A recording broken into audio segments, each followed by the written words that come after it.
துலாபாரதத்தோட ஒரு மிகப்பெரிய ரகசியத்தை தாங்க இந்த வீடியோல தெரிஞ்சுக்க போறோம். கிருஷ்ணரோட 2வது மனைவி சத்யபாமா கிருஷ்ணரோட பிறந்த நாள் அன்னைக்கு அவங்க எவ்வளவுதான் கிருஷ்ணர் மேல அன்பு வச்சிருக்காங்கிறத எல்லாருக்கும் காமிக்கணும்னு முடிவு பண்ணி கிருஷ்ணருக்கு ஒரு துலாபாரம் ஏற்பாடு பண்றாங்க.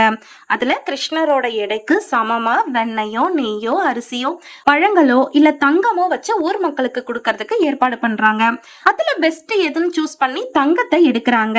விஷயம் என்னன்னா, கிருஷ்ணரோட எடைக்கு சமமா வைக்கிறத ஊர் மக்களுக்கு தானமா கொடுக்கறது தாங்க. இனிமேல் நீங்களும் வேண்டிக்கிறீங்கன்னா கடவுள் முன்னால குழந்தைங்களுக்கு எடைக்கு எடை வச்சு ஏழைங்களுக்கோ ஊர் மக்களுக்கோ தானமா கொடுக்கறதா வேண்டிக்கோங்க. கண்டிப்பா அதோட பலன் பன்மடங்கு அதிகமா இருக்கும். அவங்களோட ஆசிர்வாதமும் கடவுளோட ஆசிர்வாதமும் நமக்கு கிடைக்கும். இப்படி ஏற்பாடு பண்ணி சத்யபாமா எவ்வளோ தங்கம் வச்சாலும் கிருஷ்ணருக்கு நிகரா வைக்கவே முடியலையாங்க. கடைசியில 3 துளசி இலைய வச்சதும் தராசு சரிசமமா வந்ததை விட அதிகமா மேலவே போச்சுங்களா.